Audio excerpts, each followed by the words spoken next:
Well, all right. Welcome to another episode of The Stage Dive, the most underrated tag team finisher in the world today and podcast. All right. It's true. It's true. Oh, it's damn true. It's damn true. Speaking of that, what a weekend we had. Yes. What a great weekend. Saw lots of people. I talked about it a little bit on live with Instagram yesterday. Oh, okay. And yeah, it was fun. And then there was a couple people that jumped on the Instagram stream who were there. Oh, cool. A couple of the fans jumped on, cool. which was cool. Yeah. But yeah, I mean, it was like it was a borderline. It wasn't like, but it was kind of borderline. It was something we haven't done in a while, like a little loop. It was. Because we flew into LaGuardia. Yes. And then drove 3 hours up to Seekonk, Massachusetts. Would you like to comment on the hotel? It said Ramada.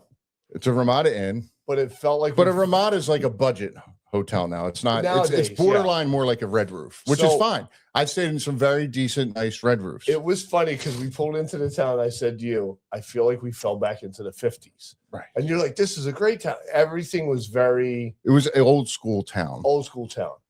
I think part of it is... Hold on. I think part... Let me just throw this out there before you move on next thought. And what I said to you was, we live now in a world, and where we live, it's all Walmarts, CVS's, Walgreens. Shiny, it's all new, it's all big commercial, mainstream. I don't know the word. Commercialized. Florida, yeah. You know, so it's all franchises, Olive Garden, stuff like that. Yep. It's not mom and pop shops. So when we pull into the town, we're going down the street. This was all mom and pop shops. Tons of them. So yes, and it was a very cool town because it brought back, I don't know, I guess yesteryear. And needless to say, we pulled into the hotel, and I think we both kind of looked at each other and went, "Oh boy." Yes. And then we walked into the lobby, and it was another, "Oh boy, oh boy." Especially since we had to wait like 25 minutes for someone to come help us. Right. Instead of the boy and the dog staring. I was going to say, with the dog who was licking himself. Yes. So then we get our keys, and then we can't find the room. We found an elevator that was just big enough for me and you in the bags. In the bags. If another person had to get on, it wasn't happening. It wasn't happening. If we had another bag, it wasn't happening. It wasn't happening. So we went up to the second floor and still couldn't find our rooms. Right.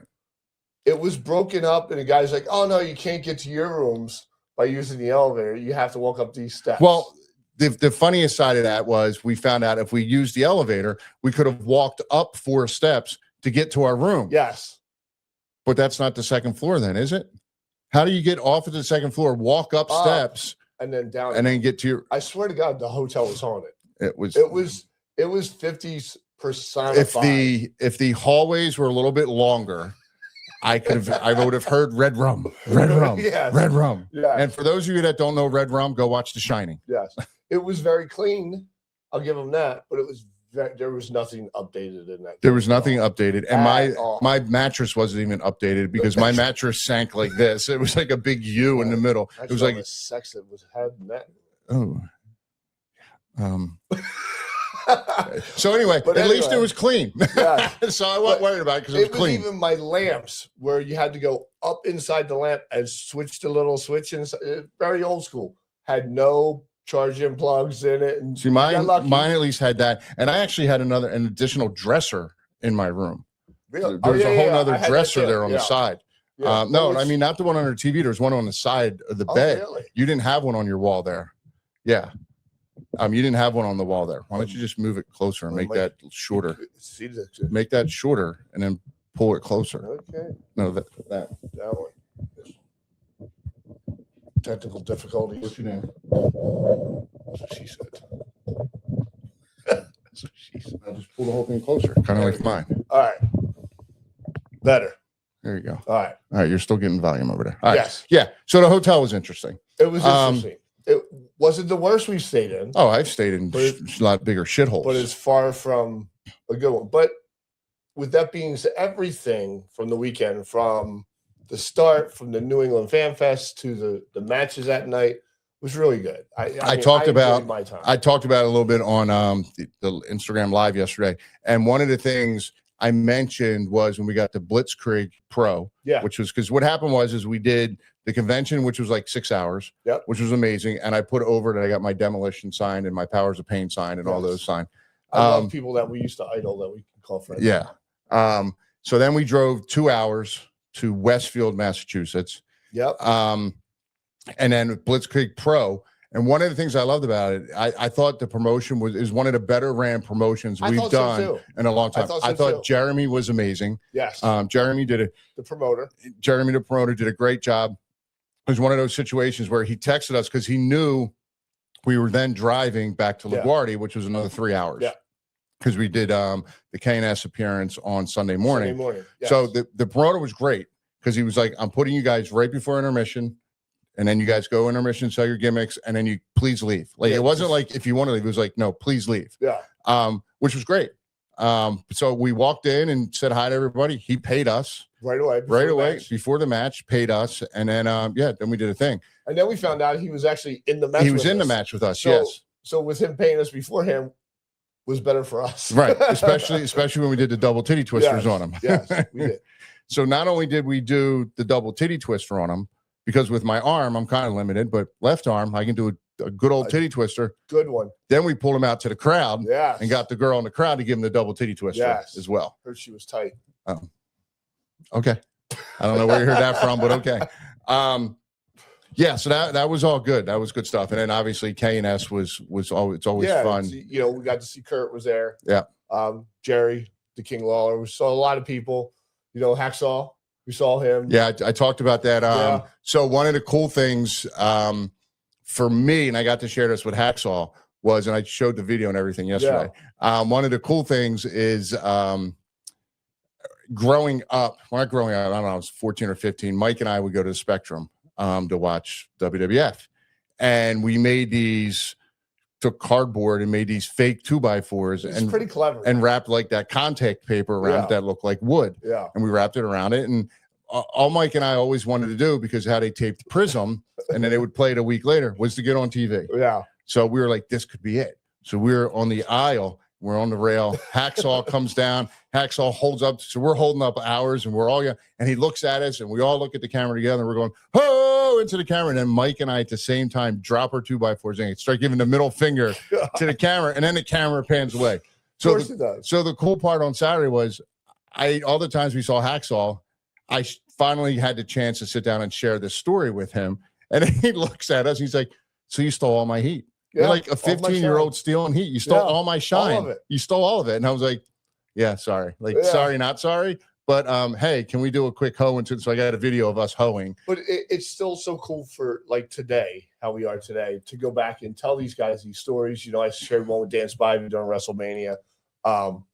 You with this one. It's just really cool, and all the demolition stories that we tell them and stuff like that. I think the coolest part about it is how it all kind of comes around, because now we have this generation of wrestlers coming up saying that stuff to us, fans coming up saying that stuff to us. And I think that's probably why I guess I'm choosing to share the stories more with them. Yeah.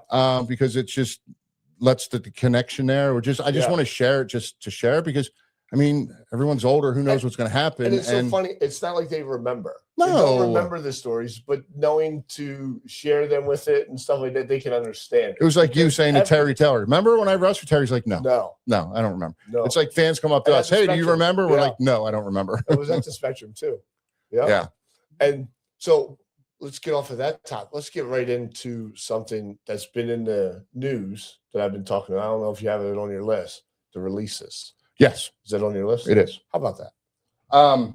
Is that next on the list? It's actually that's pretty much all I have on here is the releases and the talent. So WWE's released like 30 people now. Yep. I think the total count's like 48 or 42 or something. I don't know. Well, let's just hold on. Let me rephrase it.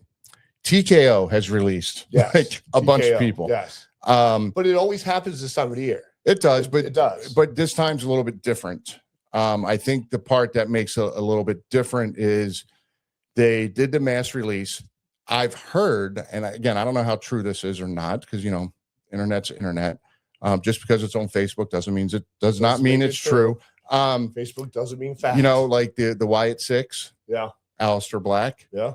I heard that they were let go because TKO didn't like the creepy side of them. I heard that too. Didn't like the creepy side of them. I heard that too. Which is weird and dumb. So you would have released The Undertaker back in the day? Yeah. Like I don't. It just I didn't understand that either. And then I also heard that they were trying to gear to a younger age, but isn't that age discrimination?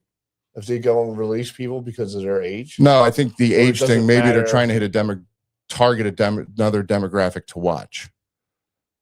Could be. Because there's people there that are a lot older than some of those. Some of those guys Yeah. are still young. Yeah. So I mean, And then I heard that they also asked a lot of top people for a 50% pay cut. well, no, hold on. Some. No, not top guys. It's not the top guys because Okay. they're not going to do it. Right. You know, Orton, No. Seth Rollins, Yeah, they're not going to do it. They're not going to ask the bottom guys. It's the upper mid card guys. But I see two sides. I see both sides here. I had Okay. that listed down too. So we jumped ahead of the other stuff, but that's fine. We're here. So when you have a contract, I feel the contract should be honored. First of all, that's Yes. one thing. Yeah. The other side of it is if you look at professional athletes, the team will go to them and say, can we like, I Restructure. think Lamar Jackson's in this situation Yeah. right now. They want Lamar Jackson to restructure his contract. So right now he takes less money, but over the long haul, it ends up being the same. How it works. Right. With So- signing bonuses. So I Well, see that side of it as well. I could see TKO going, listen, you know, we're kind of in this, you know, we're cutting, blah, blah, blah. But the other side of it now I'm looking at the TKO business side of it. So I'll use a New Day as an example. Okay. I don't know. Love them, by the way. They're amazing. I don't know the exact numbers. Here's the numbers I'm just going to use because I've seen so many numbers thrown out there. This is an example. I'm going to use a 3-year deal worth $1.5 million. Okay. That's $500 a year. When they signed that a year ago or 2 years ago, whenever it was, they were working 4 or 5 nights a week. Different. Working 4 or 5 nights a week. Now they're working once, 4 maybe or 5 times a month. maybe once or twice a week. Right. So I see the side of TKO going, hey, you were doing this. This is that contract now, but this is a different contract now for them to try to do the budget cuts. Right. And from what I've heard or read on the internet, they were the only two that were like, no, because they did that to like 6 of them, from what I understand. Right. And I don't know the other guys, but 4 of them were like, yeah, okay. But you know, it is what it is. True. TKOs, you know, they're going to run things how they feel it needs to be run, and they're going to say to Triple H, listen, these are the guys you have, make it work. Yeah. Unless someone comes in and does a different buyout, or you know, they get bought out somehow. But I have it deep in my bones. I feel Vince is going to buy it back. How would people feel about that? Would now he restructure everything? What do you mean restructure? Would he take over? Of course he would. We know that answer. Creative and stuff like that. Would the product? And I also heard he's going to go in with the Pakistanis or whoever. Saudi Arabia. To buy it back. And he's not going to make it public. He's going to keep it private. Because that changes the whole ballgame. That changes everything. 100. Well, we know we lived it, but with the Attitude Era. I'm telling you, how big of a pop would that be? Seeing him come down. Yeah, but here's here's the other side of it. How many of the guys in the back would leave? I don't know. Like, okay, would they? Vince, I don't know. I'm just speculating. Yeah, with what you're saying. If Vince, it's a hot topic. You let me finish my thought? Yeah, I'm just add spice. Well, there's no spice because I can't fucking talk. If Vince is Triple H's father-in-law, yeah. So if Vince came back, Hunter's been running everything. Yeah. Is he going to say to Hunter, "I'm taking over. You don't have creative 100%. control." So what does Hunter do? Okay. He does what he did before. He has input. Yeah, but do you think he would do that, or do you think he'd be like, you know what? Because the storylines have been great. I realize now people have been shitting on it a little bit lately. You know, they shit a little bit on WrestleMania, and you know the talk of WrestleMania of night 1 being bad and night 2 being so great. But the other side of that is, if night 1 was better, would have night 2 been so great? But that's a different conversation. WrestleMania is over, so it is what it is. Yeah, I don't know. Is Vince too old? It's borderline too. I mean, is Vince too old, but or does the Vince guy actually walk away from his legacy like Vince did, or does he come back, buy it back, and leave the way he wants? But how old is he now? 80 something? I don't know. But I mean, you know him as well as I do. I don't see him leaving like that. That's not. But how much is left in his tank, in his brain? Even, I mean, like, I just pure speculation. Yes, I'm not saying anything. I'm just saying that he's older, energy wise. Energy wise, he goes down. Like, does he have the energy? Does he have the brain power to keep coming up with all these creative ideas? That's a totally different thing. I would love to see. But then if not, he has Hunter there. Well, I mean, if he bought it back and just said to Triple H, "Hey, just keep doing what you're doing," I'm just going to throw my. That's a different story. I don't know. I just see it for some reason. I see it happening, and I don't know what it sold as. I don't know how much it sold for. I heard $9 billion. So where do you get $9 billion or $12 billion to buy back? Because he's not getting it for that. And the reason I say that is the company I work for. We did a merger with a company called Sycamore Group, which is a private equity group, and then they wanted to buy themselves back. But over the years, the equity of the company went up, the value went up so much more, they couldn't afford to buy it all back.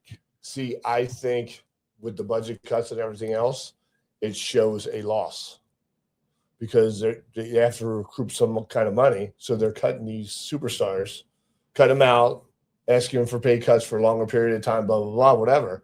So I think the value of the company is not $9 billion anymore. I think it's like 5 or 6. No, with all the money they're getting from TV money, from the TV deals, that makes that jacks ESPN that jacks the value of the company up. Yeah, that's why, like, one of the things with I know you even said it with WrestleMania is those matches of WrestleMania they put on ESPN. You're like, oh, they're like pre-matches. No, it's WrestleMania matches. They're just airing them on ESPN, part of the ESPN package, kind of like Backlash this weekend, which we'll get to. I don't know. I don't see it happening like that. I don't see Vince coming back and buying it. I just don't. I mean, I wanted to see him walk down WrestleMania weekend. He's going to walk down and try and do that. And he's going to pop a hip. He's going to fall down and roll down a ramp. Oh man. But how many people out there would actually welcome him back after everything? I don't know, because what kind of response would he's got a negative connotation over his head because of all the lawsuits and harassment stuff, the accusations, all that stuff. Yes. So how much would it be? Because we're in such a politically correct world right now that true. But a lot of people see it as accusations and nothing's proven. He hasn't been convicted of anything. You're right, but anything. Correct, 100%. But in today's society, the way it is, until proven innocent, you're still guilty after you're proven innocent. As long as you're charged with something, you're considered guilty forever. That's true. Yeah. So I mean, it'll be interesting to see, but I just think the guys that have been cut, it gives them an opportunity to now recreate themselves. We're looking a fresh start. Recreate yourself, figure out if you want to be in wrestling or not. It's the opportunity. Change equals growth, which equals opportunity. So now they have the opportunity to, I did the thing with BJ Ray the other day, and I said the same thing to him. I go, dude, you now have no restrictions. You have nothing holding you back. You can do whatever you want. Like, look at Cardona. Yeah. Now, what Matt did to himself, and then you have Cody and Matt Hardy who constantly reinvented themselves. So it's an opportunity for them to grow and figure it out. And it's funny too, because I had a chance to meet BJ this past WrestleMania weekend and stuff like that. And I thought he was very humble, not what you would imagine on TV or saw on TV. And I even told him, I said, dude, you were one of the reasons why I watched LFG. I said, because you were the heel. He goes, that's what they wanted me to do. So a lot of people don't separate TV from reality. It's super nice guy. It's a character. Yeah. It's he has his, he's Braden, which is his real name. Yeah. And then he's Sexy BJ Ray. It's like, you got Chaz, you got Glenn, you got Mosh, you got Thrasher. Mosh and Thrasher are different from Chaz and Glenn. Well, I don't know if Glenn and Thrasher are really different, but Chaz and Mosh are, it's two different people. Like the face paint goes on and, it's crazy. It takes away all filters. Right. You go out there and you can be silly. Like I got an email yesterday. We did an interview with this guy, Solo Monster, I think his name is what it said. It was in 2017 at WrestleCon, which I think was in Orlando. And we were doing the normal stuff we do. He had hair on his eye, like we're picking it off. Yeah. Like, we're getting there, like we're goofing during the whole, we're answering his questions, but we're goofing on him. We're goofing on everyone around all at the same time. The guy's like, oh, I saw that and I lost all disrespect for you. I'm like, do you not know who the headbanger, the characters are? Like, that's what we do. That's what, go back and look at every podcast of somebody coming up to us at a convention like that. What do? That's what we do. That's it. Like, that's called a character. Yeah. Like, Chaz isn't going to do that. Glenn will, but Chaz isn't going to do that. But I'm just saying, it's like the BJ thing gets lost in the shuffle of, Yeah, but, like you told me before, he's a super nice guy, very down to earth, and 100% exactly that. Down to earth, very respectful. Yeah. Just I thought was a good guy. So, yeah, I hope, he does reinvent himself and succeeds and stuff like that. Because I think he's phenomenal. He's got a marketing background. His family's got a marketing background. Everything he's doing is calculated. He knows exactly what he's doing. Yeah. He'll be fine. The only part that stinks is, from what I've told, I don't know if it's 100% true or not, to mess up some spots on LFG in the show because he can work. Yeah. So you hope other companies don't look at that and go, oh, I saw the matches on LFG. Yeah. He's not that good. He's not ready yet. Yeah. If you don't think he's ready, bring him in for a tryout, give him a couple matches and see. Yeah. And check it out because he's a good guy. He wants to learn. He wants to get better. And he's actually been, the way LFG started, it makes it look like they all just started. But he's been around for like 3 years. He was at he was at the PC for 3 years. I did not know that either. So yeah. But yeah, so for everyone, that got released, it's all about opportunity now. You can go recreate yourself, figure out who you are, or figure out this is business isn't for me. I want to do something totally different. But now you have a little bit of notoriety. You use that to your favor to go and get. And it's weird too, because I saw a couple of them have already started the rebranding and the new names and stuff like that, which I think is awesome. Don't wait. You have your 60, 90-day non-complete calls. Non-complete. Non-compete clause. Well, I think the NXT kids, theirs is only 30. I think main roster is 90. Okay. I think. So you have time to evaluate, come up with a game plan, start putting it in motion. But meanwhile, you start using social media to get yourself over as far as interviews, and you start doing the podcasts and things like that. So if any of you want to be on the podcast, let us know. It'd be great to have you on. Yeah. That would be cool if we started having a guest. Yeah, we could figure that out. Besides Amber. She's quiet today so far. Yeah, so I guess, going back to the pay cuts, I'm all about everyone getting their money. And again, if you have a contract, 100%. But renegotiation isn't the worst thing in the world, because if you break down, let's stay with them at $500,000 a year, say, I don't know if they were doing 20 shows a month, whatever that math is per show, but now you break down, okay, they're only doing 2, maybe they wanted to cut them in half to 250. Right. And again,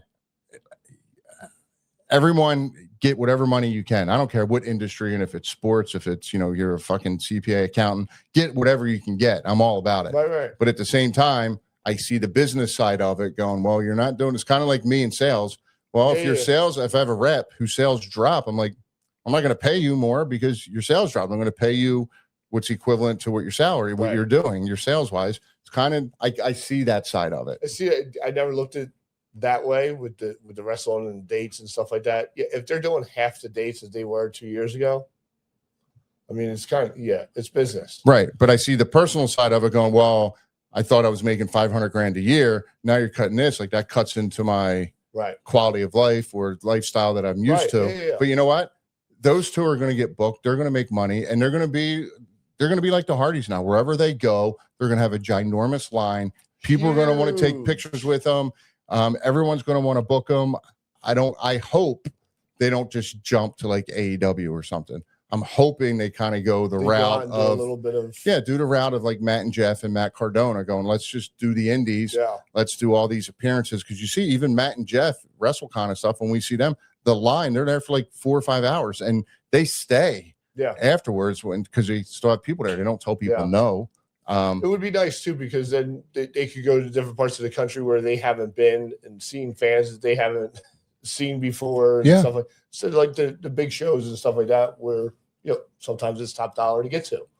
I think that would be cool. I hope they do the indies. It'd be cool. SummerSlam's coming up. We'll be at WrestleCon for SummerSlam. It'd be cool if they were there. Yeah. Hell, maybe now we can have the match. We could. So for those of you watching and listening, it was, I don't know, a year and a half ago we went down. They were down in Sunrise and we went and we ran into Xavier and he like freaked out. And we were like, whoa, we're like freaked out to the point where I was taken back. Yeah. Freaked out. Like, holy shit. It's the Headbangers. Oh my God. And we were like, hey, what's going on? And he's like, you guys have no idea. He goes, I grew up watching wrestling. He goes, I'm a huge fan of wrestling. He said, but when you guys won the tag team titles at Ground Zero in September of 1997, he knew all of it. Everything, yeah. He said, when you guys went into the crowd and then they showed you guys at the concession stand eating hot dogs and soda with the fans, he goes, right then and there, I said, I want to be a tag team. He goes, it was that match, you guys doing it. He goes, it was that moment that made me want to be a tag team. And we're like, really? Like, and then he was like, and then remember Bruce came up, and that's when Kofi came over. So we were all kind of talking, and we kind of started joking around. It was right before a Survivor Series. We're like, hey, we should all be in a Survivor Series match together or work against one. So maybe now we can do Kofi, that. We can do that. Xavier. We're winding down, so this would be a fun way to go out. It would be a dream match for us. I'm going to write that down. Yeah. I'm going to reach out to hey, him. There's Amber. Leg licker. That would be cool. Yeah, that would be. So did you anything you want to talk about on Raw? I kind of fast forwarded it. The one thing I do want to mention on Raw, I saw Sol Ruka going out. Yeah. Signing her. And I thought this segment was great too. Sol Ruka goes out to sign her gimmick. Yep. She's saying her stuff, whatever she would say. And then here comes Becky's music. This is what I love about Becky. Love the stuff they're doing with Becky right now. Yeah, Becky comes down, walks right past Sol Ruka as if she's not even there. And just starts talking to Adam Pearce about needing her time, about this, whatever the hell it was. And Sol's like, excuse me, I'm right here. Like, hello, this is my segment, this is my time. And she's like, who are you? And like what are you doing here? Like, I like how she blew her off as if like, it's my turn. I don't give a shit about you. Yeah. And then they got into that little confrontation. And here's what I want to talk about. I cannot stand, we've had this conversation, I cannot stand the word botch. Me either. When Sol's foot slipped off the rope, it slipped off the rope. It's a mistake. But what did she do? She stopped herself and jumped up and hit it again. Covered it. But the internet and the fans were like, oh my God, look at Sol botched it. And then Becky about Oba. Yeah. Becky, well, we can talk about that in a second. Yeah. So they were like, oh, Becky took a bad bump because of it, but Becky's bump was perfectly fine. People have taken that move. I've seen Sol give that move 100 times, and it's taken 100 different ways because it depends on how you feel in the moment, where you're at, the positioning you take it. But then they were like, oh, well, WWE edited it out. Who cares if they edited it out? They did. If you watch the replay, it's not there. Oh, really? Yeah. Supposedly it's not there. But the thing is, her foot slipped. This is not a movie set or a TV show where you can go cut. Let's do it again. Yeah, no. It's live. Shit action. Happens when it's live. But she slipped, she jumped up, and she hit it, and you moved on. Things happen. And to be the professional enough to cover it and know what to do when something like that, a mistake happens, right, shows her maturity in the business. I just hate the word botched. Yeah, me too. Because it's what's botched about it. A mistake happened. Like, we don't come to McDonald's and say, "Oh, look, you botched that flip. My burger's on the floor." No, you know what I'm going to start doing?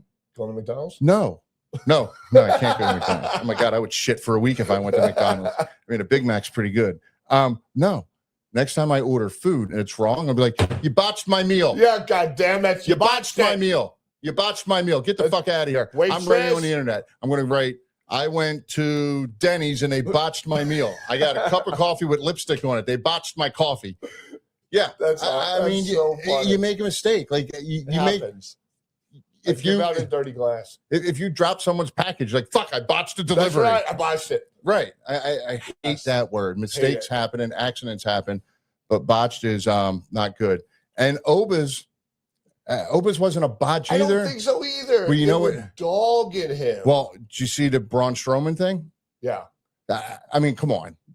Listen, I like Braun, but you're trying to jump in and interject yourself. But how awesome would that be to bring Braun back? It would be. That would be an awesome match. It would be. I'd pop for Otis. But I'm just saying, don't go out there and go, oh, look, Otis is light as a feather. Look, I got him up. Look what I did. It's different. It's different. Every scenario is different. Yeah. And the way he got him up for a powerbomb was different than what Oba was doing. Yeah. They weren't the same thing. They were two totally different moves. Yeah. But he got him up for the side he slam launched throw. him. He launched him. Perfectly fine. But I don't know. I mean, when Azawa came out and was gonna have the match with him and then walked up to him and went, holy shit. He looked up. And then Otis came. Did you hear the crowd? Got behind it. Loved it. I loved. Yeah, I'm an Otis fan. I like Otis. He's like cannonball, like a bowling ball. Yeah, like and seeing him run, it's like watching. He does his character very well. Yes. It's just it's so good, and I popped. I enjoyed the match. I thought it was it was fine. It was what it was. Yeah. I didn't. The match was the point of the match. The whole story of the segment. I'm going to do the whole segment. Got over with the what is their names? The team name for Otis and them, and Maxine and Azawa, like the American Babes or something, aren't they? Sure. Okay. So anyway, they got that over with the skinny kid coming in saying I'm out, and then Otis coming in, and then the match was the match and got it over. But again, it's not a botch, like a hand slipped, like big deal. And then Braun, again, your power bomb was way different than the Fall of Grace, the way he went into it. Yeah. So, Otis went up. There's momentum there. When you're just on the ropes, it's different. It's not. It's different. Yeah, it's way different. There's no jumping when you're on that rope. Yeah, it's just way different. I just don't like, I guess my point of that is I hate when everyone starts chiming in on, oh, botch, this happened, that happened. Oh, like trying to be a critic about something that you've never done. Right. And you're not in it. Do that. Right. Yeah. Well, I mean, Braun's done it, but but still, that's all about him. Like you're interjecting yourself to try and get yourself over now at someone else's expense. Those two things with Braun and Oba's are two totally different ways going into the same move. Yes. So he might have been a little bit easier to get up for Braun than dead weighting out of a corner. Right. Two totally different things. I understand Braun's trying to get some shine. I get it. I love it. I'm not opposed to it. I've done the same thing with it. Nothing bad with some chatter. Every time Danhausen posts something on Twitter about needing a partner, I keep telling him I'm available. Oh, and I told him I'd give him $399 human dollars and a signed copy of my book. I could do it as Beaver Cleavage. I told him I would do it. Danhausen and Beaver Cleavage. Beaver Cleavage. Okay. Beaverhausen. That's there. All right, I'll take Beaverhausen. Drawing out the little hat, the little propellers. The little propellers. Just propel yourselves into the ring. We can flip it around, and wherever it stops, that you are cursed. That's right. It's the propeller Curse him stops. over there. And that one, the Mets. Yeah. But so I'm looking forward to see who that partner is for Danhausen and.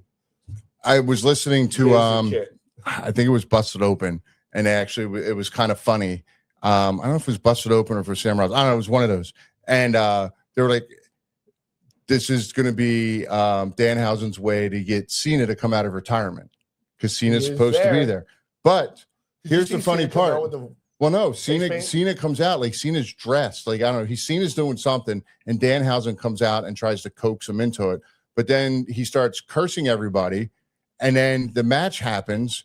Cena's in the ring, dresses clothes, doesn't do anything, but now he's in the match doing nothing, but Danhausen still goes over. But Cena's considered his tag partner, but he doesn't do anything. Yeah. Like, he's just standing there. It's if like, what do you mean? I'm like cursing into doing it. Right. Interesting. That would be funny. Now, if that happens.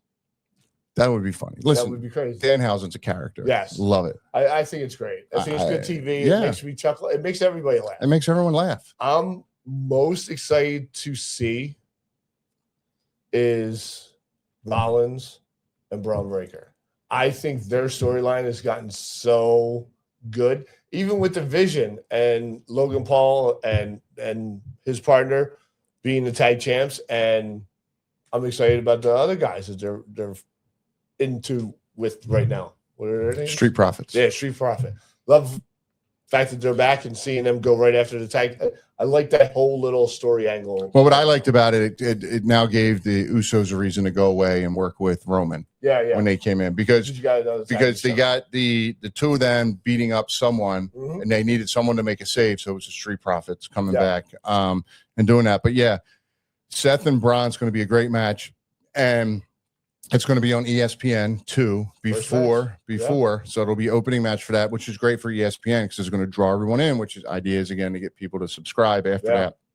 But no, it'll be good. That'll be. I'm torn about it because I would have liked to see that in the, I don't want to say main show, but on the app side. Why? What's the difference? Because it's going to be that good. Who's going to follow that?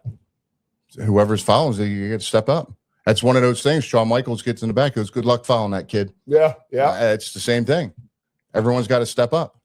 Yeah, it'll be interesting. But I mean, it's strategic to put it there, just like it was strategic having Oba and Brock on the opening for WrestleMania to have it the free. That's good for ESPN because it gets people to watch ESPN, and then hopefully from there, people subscribe to the ESPN Plus to watch the rest of it. Yeah. I'm really excited to see that match, how it unfolds and comes out.